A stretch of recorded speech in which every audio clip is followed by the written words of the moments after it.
Magandang araw mga kaibigan, no? So ngayon, andito na naman po tayo. Panibagong araw. Panibagong, ano na naman po, exploration na naman po. So ngayon, hinihintay ko lang po si Martin, no, na darating dito kasi nga, may gagawin ko kami sa kanila. Dito kami ngayon sa bundok, no, mga kaibigan. Shoutout nga pala sa lahat ng nagmensahe sa akin.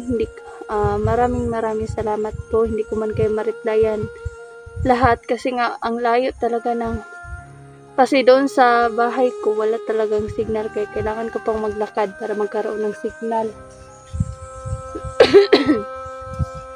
Kaya pasensya na po kung hindi ko kayo ma-replyan at saka lahat ng nagkomento doon sa YouTube ko, nababasa ko po lahat ng ninyo, comment po. Maraming salamat nga pala sa suporta ninyo, no. So kahapon hindi po talaga ako nag-explore, nagpahinga lang po ako ng buong araw para naman manumbalik yung lakas ko. So ngayon, ito na naman, panibagong laban na naman ang aming tatahakin.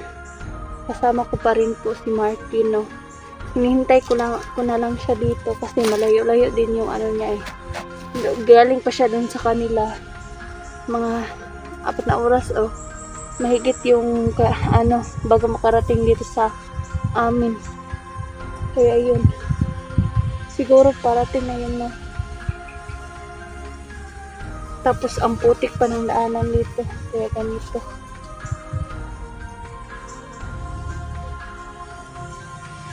So mga kaibigan, na andito na si Marky. Ayan na po siya mga kaibigan.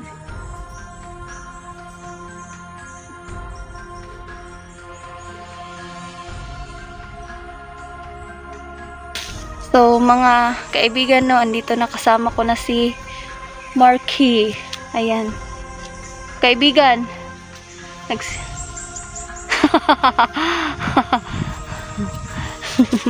Grabe siya. Ganun yung tunay na mukha ng iniidolo ninyo mga kaibigan, no. Bakit ang mo kaibigan? Ilang oras ba yung mo? Ilang oras yung biyahe mo? Parang mabilis-bilis ka ngayon, ah. Tagumilong kami ng motor ko. Loko ka talaga, kaibigan. So ngayon, panibagong araw, panibagong ang tawag doon, panibagong laban na naman po.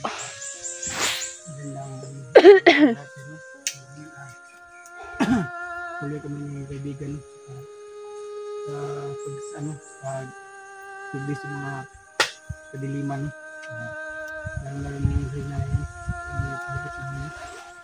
Sa as in, may plano na po kami kung ano yung gagawin namin para doon sa Rayna.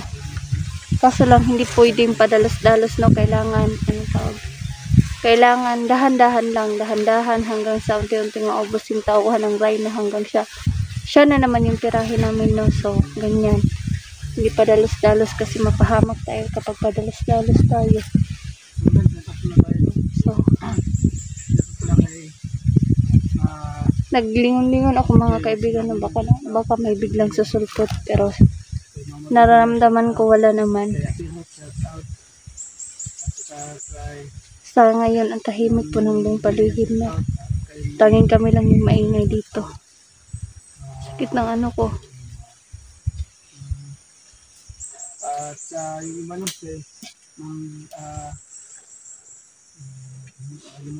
mainit pa rin mga kaibigan, no. May mga baon po kami, no. May dala po kaming nandyan lang sa motor ni Marky. Diyan na po niya nilagay. Tapos dadalhin namin yun. Pag mag-aalis na kami, yung motor niya iiwan doon para hindi agad makikita. Pero naman, kasi yung mga itiman, hindi nila pa kayong mga gamit. Kung napapansin niyo mga kaibigan, no, hindi sila nangunguha ng gamit or man yung kinukuha lang talaga nila, yung target yung talaga nila is yung mga tao. Wala silang pakialam dun sa mga gamit kasi hindi naman nila yun magagamit. May mga kapangyarihan naman sila. Lalo na yung motor, paano naman nila gagamitin? Hindi naman sila marunong mag-drive, di ba? Kaya wala silang paki sa mga gamit, mga kaibigan, no. Yung ano lang talaga nila is yung tao, tsaka mga pagkain. Kung may pagkain, grabe talaga sila, no. Kasi nga, ano din yan sila. Kailangan din nila yan. Sa mga nagtatanong kung ano na ba, komportable naman ako sa mundo ninyo, ano naman. Pero ang ano lang dito pala, no, anong tawag doon? Napapansin ko lang na hindi makakagalaw ang tao kapag walang pera. Yun na talaga napapansin ko. Kailangan talaga dinadaan lahat sa pera. Bili dito, bili doon. Kumbaga walang libre pala dito. Yan na ano ko na. Kaya kung mamalagi ako dito, hindi ko alam kung dami kong iniisip kung mamalagi ako dito kasi kung pera, tapos grabe. Parang unti-unti pa po akong nag-a-adjust ngayon, no, kasi iba talaga yung doon sa amin at saka dito. Kaya nag-a-adjust pa ako. Saan yun si kaibigan mo? Nauna na kasi siya. Ako, nakaupo lang talaga ako dito. Maya-maya, ano na rin ako. Pupunta na rin ako doon.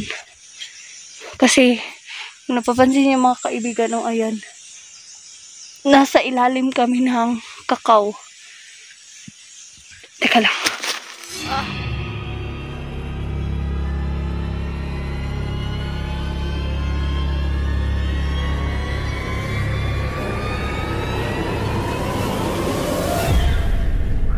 Mga kaibigan, no, andito kami. Nasa ilalim kami ng kakawan. Ayan, oh. Ano? No. Ang daming mga puno. Ayan, oh. Ayan. Hindi naman siya mainit dito kasi nga nasa ilalim kami. Pero kapag, kapag nandyan na kami, ayan na, mainit na. Sobrang init ko talaga dito, mga kaibigan, no. So, tsaka, ang tawag doon, hinihingal ako. Makitid yung bundok. Talagang bundok na bundok talaga yung dadaanan mo. Ayan, oh. Ayan. Ayan. Parang lang niyo, anong tawag doon, yung sarap pagmasdan, ang ganda ng kalikasan. Yan mga kaibigan, oh, tingnan nyo. Sarap pagmasdan.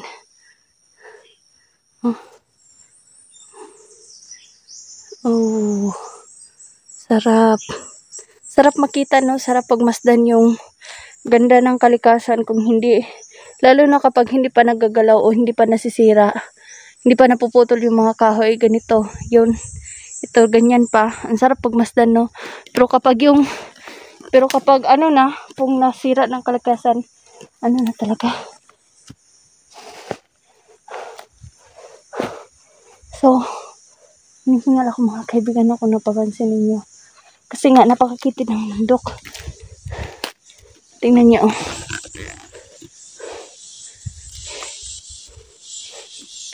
Saan ako dadaan ito?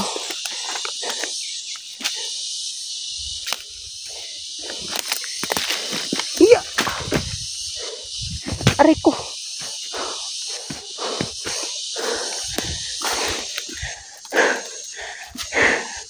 Nakikita niyo ba yan mga kaibigan?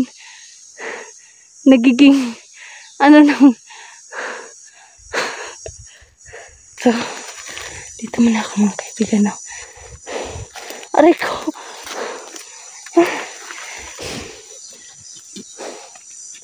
Teka lang. Ayan na.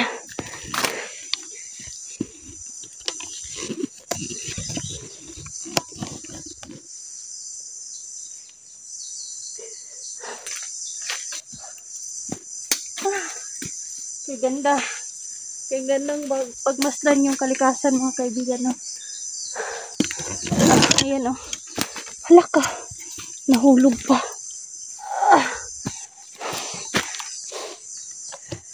Pasensya nga pala ha kung medyo malikot pa talaga yung ang tawag dito, yung camera ko kasi ano pa lang ako, nagsasanay pa lang ako na pag ganun. Yung paghawak ng camera. Yun oh. Sinanay ko pa lang yung sarili ko, mga kaibigan, no, na hawak ng camera, kaya ganito. Medyo ano pa, ang tawag doon, medyo masakit pa siya sa mata talaga. Hindi pa kasi ako as in kagaling. Kaya kung napapansin niyo rin yung salita ko, parang ano pa, bulol.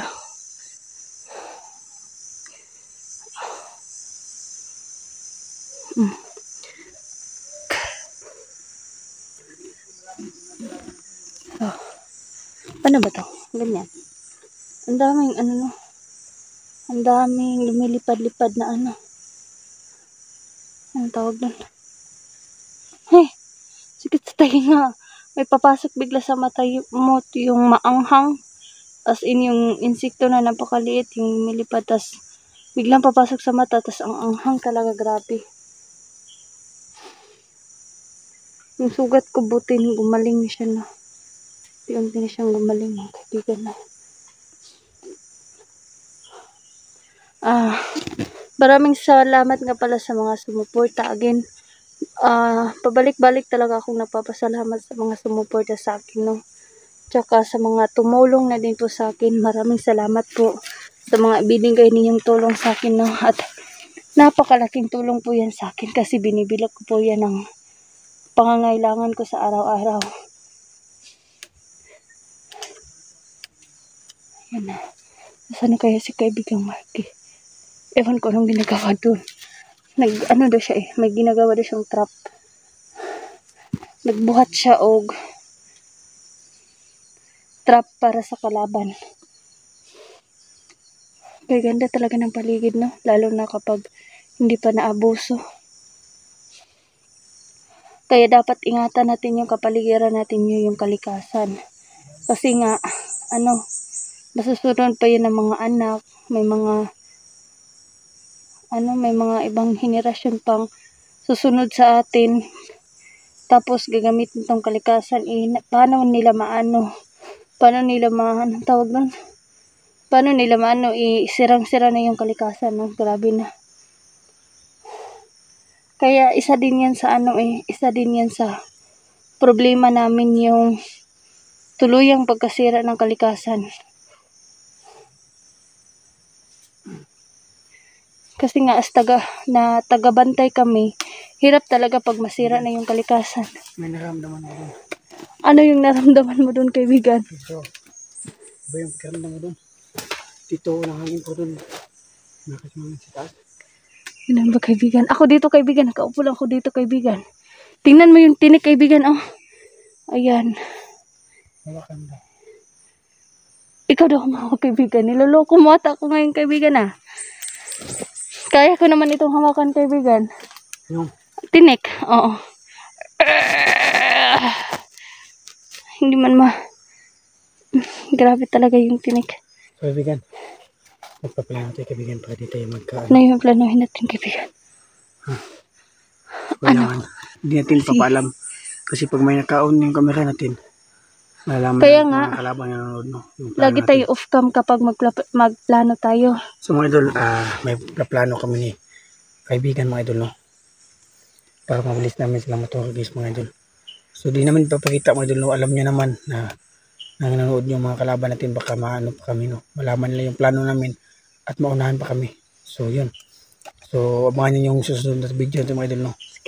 So dito lang yung video natin, mga idol. Kasi paplanuhan namin na mabuti ni kaibigan para matalo namin sila. So yan. Dito lang yun. At God bless yung lahat. So mga kaibigan, na hanggang dito magplano muna kami kung ano yung susunod namin gagawin, mga kaibigan, na. Sa ngayon, off cam muna kami, na. So salamat. Bye bye.